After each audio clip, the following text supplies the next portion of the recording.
ఇక మనం తదుపరి రాశి చూసుకున్నట్లయితే కన్యా రాశి. మరి ఈ కన్యా రాశి వారికి కూడా కుంభరాశిలోని శని వక్రించడం వల్ల మనకి జూన్ 30 నుంచి నవంబర్ 15వ తారీఖు వరకు కుంభరాశిలోకి శని వక్రిస్తారు కాబట్టి మరి ఈ కన్యా రాశి వారికి ఎటువంటి ఫలితాలు ఇవ్వబోతున్నారంటారు? ఓం శ్రీ గురుభ్యో నమః. గ్రహస్థితిని మనం చూస్తే శని వక్రగతిలో ఉంటాడు, కుంభరాశిలో సంచారం చేస్తాడు. కన్యా రాశి వాళ్ళకి షష్టమ స్థానంలో శని యొక్క సంచారము, శని వక్రగతిలో ఉండటం, ఆ వక్రగతిలో ఉన్న శని మరి ఎలాంటి ఫలితాన్ని ఇవ్వబోతున్నాను. సహజంగా పంచగ్రహాలకి అప్పుడప్పుడు కూడా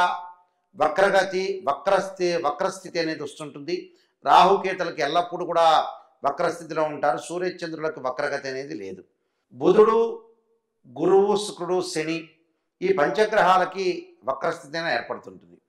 అంతరిక్షంలో వక్రస్థితి అనేది ఉండదు. అంతరిక్షంలో వేగం తగ్గుతుంది. భూమి మీద ఉండే వాళ్ళకి వక్రగతిలో ఉన్నట్టు అర్థమవుతుంటుంది. అయితే శని యొక్క ప్రభావం, శని కుంభరాశిలో ఉండటం వల్ల షష్టమ స్థానంలో శని యొక్క సంచారం వల్ల వక్రస్థితి వల్ల ఎలాంటి ఫలితాలు జరుగుతున్నాయి అని చూస్తే ఉద్యోగంలో, వ్యాపారంలో కొన్ని ఆటంకాలు కలిగే అవకాశం ఉంటుంది. అంటే ఎంప్లాయ్మెంట్ అంటే గవర్నమెంట్ సెక్టార్ ఆర్ ప్రైవేట్ సెక్టార్లో చేస్తున్న వ్యక్తులకు కానీ, బిజినెస్ పీపుల్కి కానీ కొద్దిగా ఆటంకాలు వస్తుంటాయి. అంటే సరుకు కొనలేకపోవటం, భాగస్వామ్య వ్యాపారంతో కొంత చికాకులు, పార్ట్నర్ తోటి సమయానికి అందుబాటులో తేలేకపోవటం, నడపలేకపోవటం, కింద పనివాళ్ళు వినలేకపోవటం, అంటే మానసికంగా ప్రశాంతత లేకపోవటం.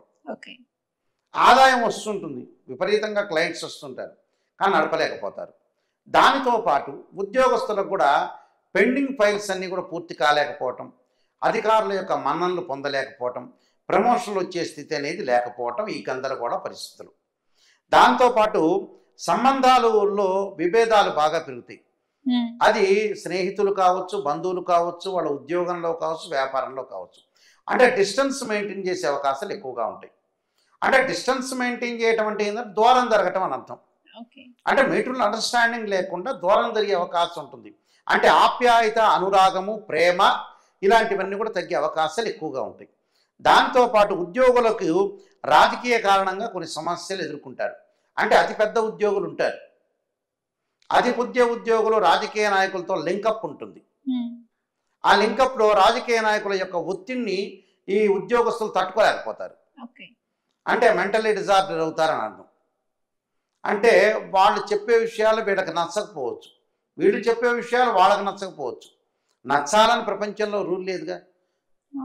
అంటే మనుషులకు ఫ్రీడమ్ ఉంటుందిగా, స్వేచ్ఛా స్వాతంత్రంతో రెక్కలు తిరిగిన పక్షితో తిరుగుతూ ఉంటారు వీళ్ళు. అలాగే ఎవడి ఉద్దేశాలు, వాళ్ళ ఇంటెండ్లు వాళ్ళకు ఉంటాయి. ప్రతివాడు ఉద్దేశాన్ని ఎవడు కూడా ఓవర్కమ్ చేయలేడు, వాడిని చేయబెట్టి ఆపలేడు. ఎవడి ఉద్దేశం వాడిది. అంటే ఒకళ్ళ ఒపీనియన్ ఇంకోళ్ళకి నచ్చదు. అంటే ఒపీనియన్ విభేదాలు కలిగే అవకాశాలు ఎక్కువ ఉంటాయి. దానివల్ల కొంత సమస్యలు ఎదురు కావటం. అలాగే ఖర్చులు అదుపు చేసుకోవాలి వీళ్ళు. అంటే మితంగా ఖర్చులు వాడాలి. అంటే ఏదో వచ్చింది కదా అని కొనిపడేయటం ఇంట్లో కాదు.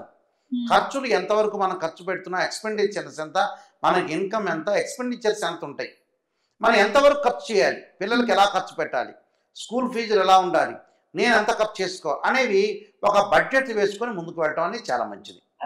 బడ్జెట్ వేసుకోలేదంటే ఆర్థిక పరంగా ఇబ్బందులు తప్పవు. దానితో పాటు ఓపికగా ఉండాలి, తెలివైన నిర్ణయాలు తీసుకోవాలి, తెలివితేటలు పెంచుకోవాలి. చెత్త తెలివితేటలు కాకుండా తెలివితేటలు పెంచుకోవాలి, నిర్ణయం తీసుకోవాలి, చాలా జాగ్రత్తగా ఉండాలి. గతంలో ఎవరికైతే డబ్బులు ఇచ్చారో మళ్ళీ వాళ్ళకి రిపీట్ ఇవ్వకూడదు, తిరిగి చాలా జాగ్రత్తగా వసూలు చేసుకోవాలి. మొళ్ళ మీద గుడ్డ పడింది, ఆ గుడ్డను బయటికి చాలా జాగ్రత్తగా తీసుకుని ముందుకు వెళ్ళాలి. దానితో పాటు ఉద్యోగులు, సహ ఉద్యోగులతో చాలా బాండింగ్ అనేది బాగా కొనసాగించాలి. అంటే చాలా జాగ్రత్తగా ఉండాలి. తీర్థయాత్రలు, పుణ్యక్షేత్రాలకు వెళ్ళే అవకాశం ఉంది. సముద్ర స్థానం, నీటి స్నానం చేసేటప్పుడు లోతుగా వెళ్లకుండా ఉండటం మంచిది. దీర్ఘకాలిక వ్యాధులు ఉన్న వాళ్ళు కూడా తొందరగా అకాల భోజనం చేయకుండా సమయానికి భోజనం చేసి మందులు తీసుకోవడం చాలా మంది. కొన్ని పరిహారాలు చేసుకుని ఆరోగ్యపరంగా ఉండి కొంత జాగ్రత్తగా ఉండి ముందుకెళ్తే ఇట్స్ బెటర్ లైఫ్. ఓకే గురుగారు, కన్యా రాశి వారికి ఎలా ఉండబోతుంది కుంభరాశిలో శని వక్రించడం వల్ల, అలాగే వీరికి ఎటువంటి ఫలితాలు రాబోతున్నాయి అనే వాటి గురించి అయితే మాకు తెలియజేశారు. అలాగే వీరి జాతకంలోనే ఇంకా ఏమైనా దోషాలు ఉన్నా కానీ, మెరుగైన ఫలితాలు కావాలి అన్నా కానీ, సో మరి వీరు ఎటువంటి పరిహారం చేసుకుంటే బాగుంటుంది అంటారు? వీళ్ళు తప్పకుండా పరిహారం చేసుకోవాల్సింది ముఖ్యంగా శరీరే జర్జరీభూతే వ్యాధిగ్రస్తే కళేభ్రే ఔషధం జాహ్నవీతోయం వైద్యో నారాయణ హరి మంత్రాన్ని చక్కగా చదువుకోవటం, ఏదైనా శైవ క్షేత్రాన్ని దర్శించడం వల్ల కూడా వీళ్ళకి మంచి జరిగే అవకాశం ఖచ్చితంగా ఉంటుందన్నమాట. ఓకే.